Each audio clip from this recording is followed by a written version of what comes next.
Uncle Ken was still without a job. Then one day he announced that he was going to Lucknow to stay with Aunt Emily. "She has 3 children and a school to look after," said Granny. "Don't stay too long." "She doesn't mind how long I stay," said Uncle Ken grumpily, and off he went. His visit to Lucknow was a memorable one, and we only heard about it much later.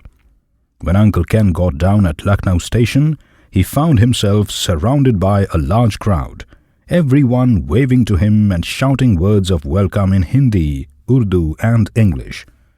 Before he could make out what it was all about, he was smothered by garlands of marigolds. A young man came forward and announced, "The Gomti Cricketing Association welcomes you to the historical city of Lucknow," and promptly led Uncle Ken out of the station to a car that was waiting outside for them. It was only when the car drove into the sports stadium that Uncle Ken realized that he was expected to play in a cricket match. This is what had happened. Bruce Hallam, the famous English cricketer, was touring India and had agreed to play in a charity match at Lucknow. But the previous evening in Delhi, Mr. Hallam had gone to bed with an upset stomach and hadn't been able to get up in time to catch the train. A telegram was sent to the organizers of the match in Lucknow, but like many a telegram, it didn't reach its destination. The cricket fans of Lucknow had arrived at the station in droves to welcome the great cricketer, and by a strange coincidence, Uncle Ken bore a startling resemblance to Bruce Hallam, even to the bald patch on the crown of his head, hence the muddle. And of course, Uncle Ken was always happy to enter into the spirit of a muddle. Having received from the Gomti Cricketing Association a rousing reception and a magnificent breakfast at the stadium, he felt that it would be very unsporting on his part if he refused to play cricket for them. "If I can hit a tennis ball," he mused, "I ought to be able to hit a cricket ball." And luckily there was a blazer and a pair of white flannels in his suitcase. The Gomti team won the toss and decided to bat. Uncle Ken was expected to go in at number 3, Bruce Hallam, normal position. He soon found himself walking to the wicket, wondering why on earth no one had as yet invented a more comfortable pair of pads. The first ball he received was short-pitched, and he was able to deal with it in tennis fashion, swatting it to the mid-wicket boundary. The crowd cheered. The next ball took Uncle Ken on the pad. He was right in front of his wicket and should have been given out leg before. But the umpire hesitated to raise his finger. After all, hundreds of people had paid good money to see Bruce Hallam, and it would have been a shame to disappoint them.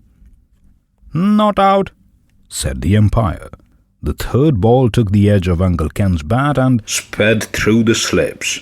"Oh, a lovely shot, as smooth as silk," exclaimed an elderly gentleman in the pavilion. "A classic late cut," said another. The ball reached the boundary and Uncle Ken had 4 more runs to his name. Then it was over and the other batsman had to face the bowling. He took a run off the first ball and called for a second run. Uncle Ken thought 1 run was more than enough. Why go charging up and down the wicket like a madman? However, he couldn't refuse to run, and he was halfway down the pitch when the fielder's throw hit the wicket. Uncle Ken was run out by yards. There could be no doubt about it this time. He returned to the pavilion to the sympathetic applause of the crowd. "Not his fault," said the elderly gentleman. "The other chap shouldn't have called. There wasn't a run there. Still, it was worth coming here all the way from Kanpur, if only to see that superb late cut." Uncle Ken enjoyed a hearty tiffin, taken at noon, and then, realizing that the Gomati team would probably have to be in the field for most of the afternoon, more running about, he slipped out of the pavilion, left the stadium, and took a tonga to Aunt Emily's house in the cantonment. He was just in time for a second lunch, taken at 1 o'clock, with Aunt Emily's family, and it was presumed at the stadium Bruce Hallam had left early to catch the train to Allahabad, where he was expected to play in another charity match. Aunt Emily, a forceful woman, a lioness, fed Uncle Ken for a week and then put him to work in the small boys' dormitory of her school. It was several months before he was able to save up enough money to run away and return to Granny's place.